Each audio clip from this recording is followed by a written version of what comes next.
जय Hind. Good morning class.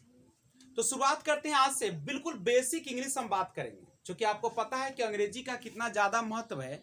तो शुरुआत करते हैं, बिल्कुल बेसिक इंग्लिश शुरुआत हो रही है आज से। नहीं, आज अगर संभल गए तो जिंदगी आपकी सवर जाएगी, नहीं तो आप बर्बाद हो जाएंगे। तो ये बेसिक इंग्लिश, बेसिक का मतलब होता है एकदम जीरो। हम लोग जो आज से पढ़ने आए जीरो लेवल से इंग्लिश की शुरुआत कर रहे हैं। तो सबसे पहले थोड़ा सा इंग्लिश के बारे में जान लिया जाए। नहीं, सबसे पहले जानिए इंग्लिश। इंग्लिश जो है वह क्या है। तो एक लाइन में अगर जवाब दिया जाए तो हम कह सकते हैं English is an international language. अंग्रेजी क्या है? एक इंटरनेशनल लैंग्वेज है। लैंग्वेज समझते हैं ना, भाषा।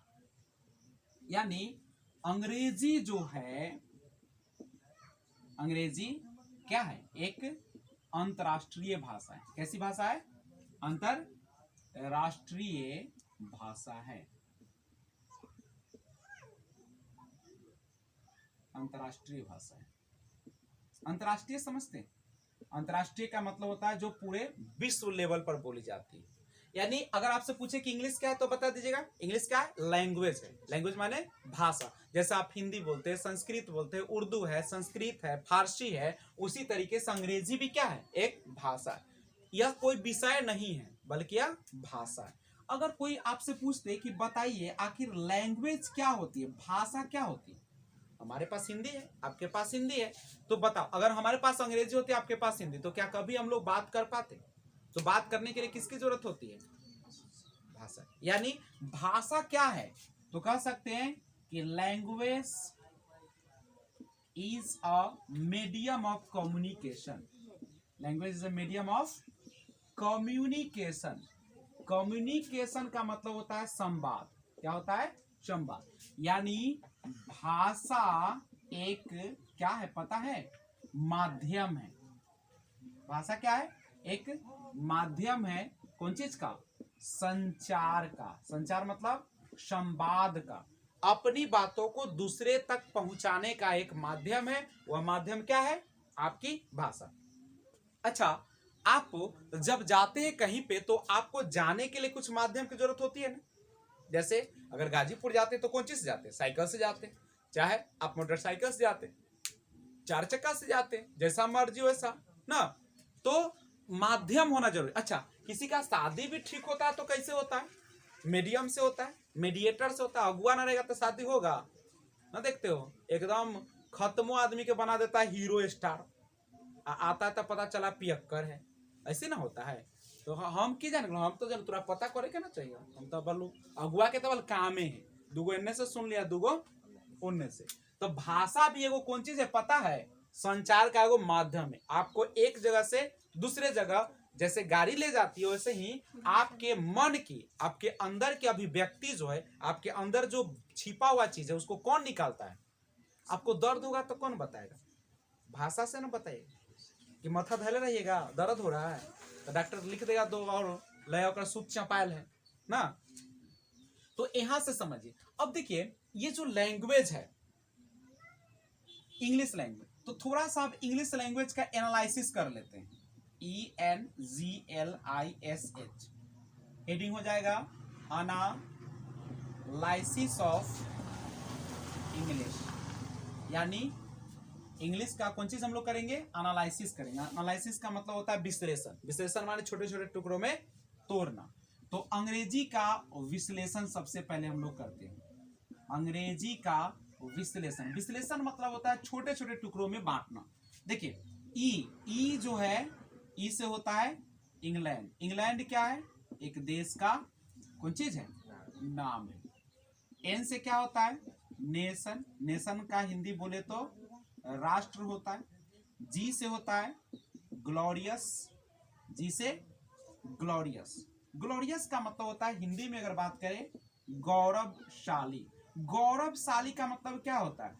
जो आपको इज्जत देता है, समृद्धि। समझ रहे हैं ना?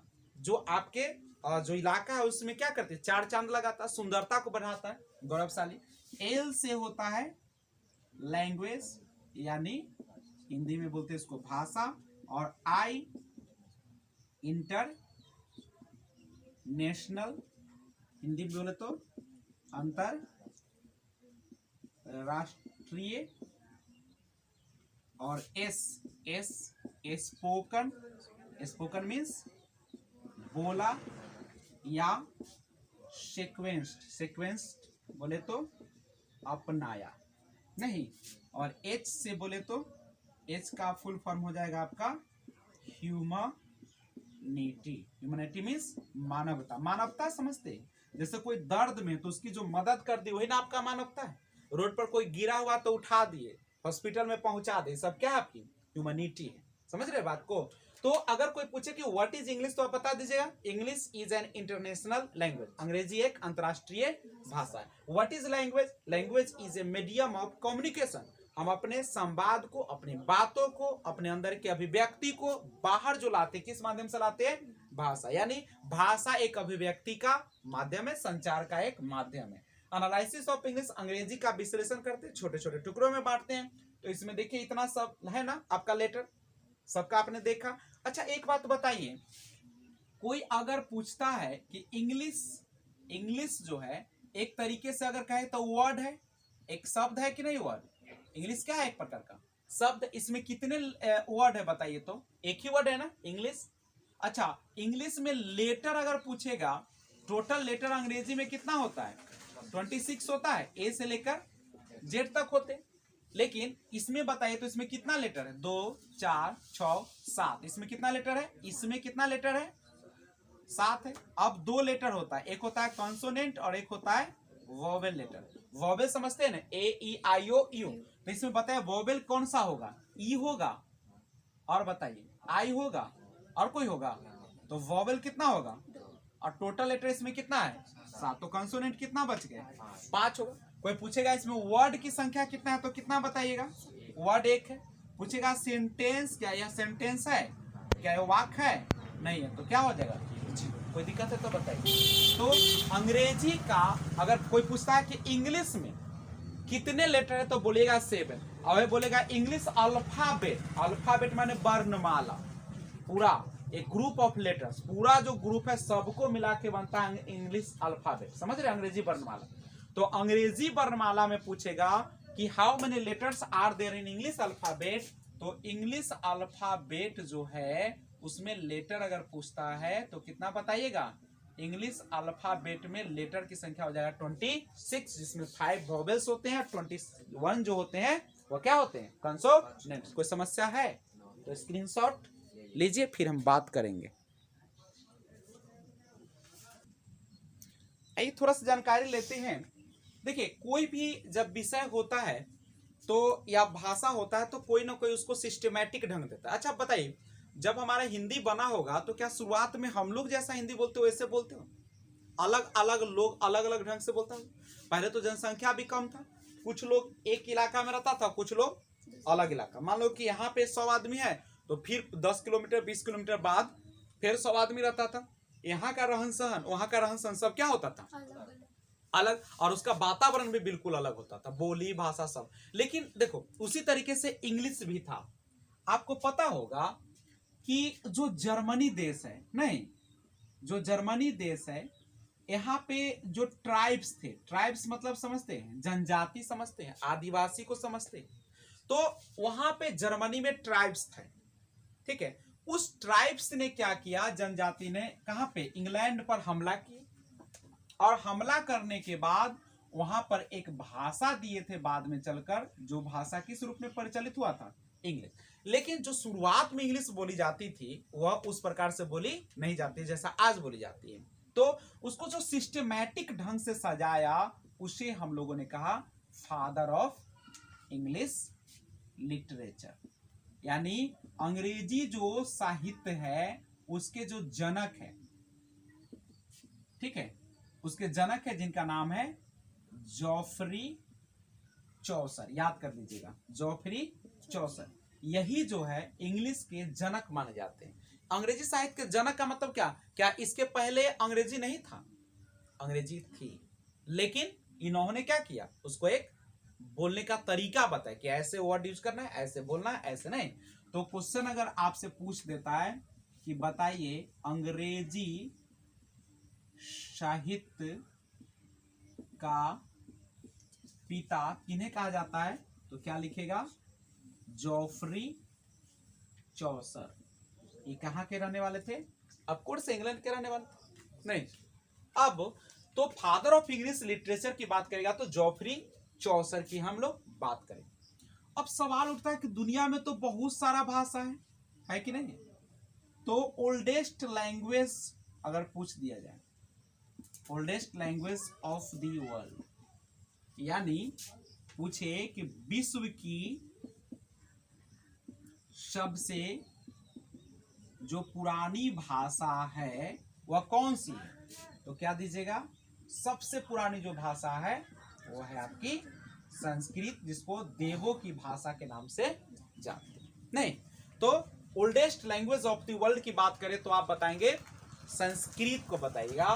तो अभी तक आपने क्या क्या जाना? अगर आपसे पूछा जाए कि इंग्लिश क्या है तो क्या बताइएगा? English is a language. कैसी लैंग्वेज? International language. अंग्रेजी एक अंतरराष्ट्रीय भाषा। पूछेगा लैंग्वेज क्या, व्हाट इज लैंग्वेज, तो आप बताएंगे language is a medium of communication. हमारे संवाद की एक क्या है? माध्यम है इंग्लिश। इंग्लिश का फुल फॉर्म पूछेगा तो आप बता दीजिएगा।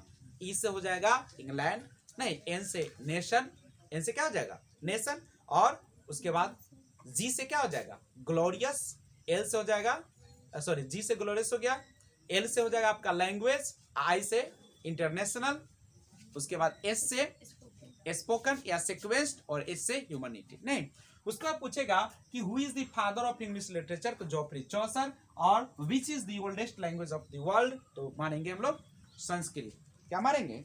संस्कृत को देंगे हम लोग। कोई समस्या है तो बोलिए, अगर नहीं है तो इसको पहले क्या कीजिए? स्क्रीनशॉट लीजिए। तो देखिए अभी तक आपने देखा कि वर्ल्ड में, पूरे वर्ल्ड की बात कर रहे थे तो इंडियन इंग्लिश लिटरेचर के जो फादर थे उसका नाम था जॉफरी चौसर।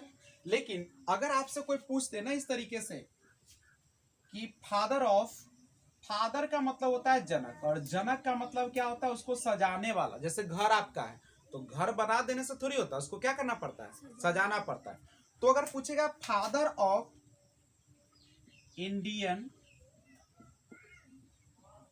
इंग्लिश नोवेल, नोबेल समझते हैं? नोबेल का मतलब होता है, हिंदी में अगर बोलते हैं उसको तो उपन्यास बोलते हैं। उपन्यास का ऐसा चीज होता है जो एक कहानी खत्म नहीं होता है तब तक उसमें दूसरी कहानी क्या होती है? शामिल हो जाती है। जैसे अलीफ लैला, चंद्रकांता, ये सब क्या है? उपन्यास है। ठीक है, तो ये जो पूछेगा कि भारतीय अंग्रेजी उपन्यास के जनक कौन है, तो आप बोलेंगे मुल्क राज आनंद। कौन है? मुल्क राज आनंद। याद रहेगा, भारतीय अंग्रेजी उपन्यास के जनक की बात किया जाए तो आप क्या बोलेंगे? मुल्क राज आनंद। ठीक है, उसके बाद समझिएगा एक चीज और, ये मुल्क राज आनंद कहाँ के रहने वाले थे, यानी किस राज्य के? तो देखिए इसको भी देखिएगा, मुल्क राज आनंद जो थे वो पेशावर के रहने वाले थे। कहाँ के रहने वाले थे?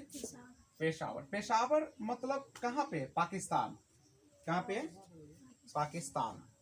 ठीक है, पाकिस्तान के ये रहने वाले थे, पेशावर के रहने वाले थे। इनको एक चीज कहा जाता है अंग्रेजी भाषा का प्रेमचंद। अगर पूछेगा कि अंग्रेजी भाषा का प्रेमचंद्र किसे कहा जाता है?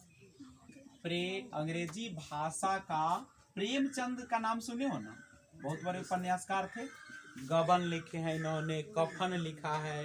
नहीं, तो अंग्रेजी भाषा का प्रेमचंद अगर कोई पूछेगा तो उनका आंसर क्या दीजिएगा? मुल्क राज आनंद। पूछेगा कि who is the Premchand of English, अंग्रेजी भाषा का प्रेमचंद कौन है? Who is Premchand of English language, तो मुल्क राज आनंद को ही कहा जाता है। ठीक है, तो इसे भी आप लोग क्या करें, पहले नोट करें। बहुत इंपॉर्टेंट चीज सब है, छोटी छोटी चीजें हैं। जय हिंद, मिलते हैं अगले क्लास में।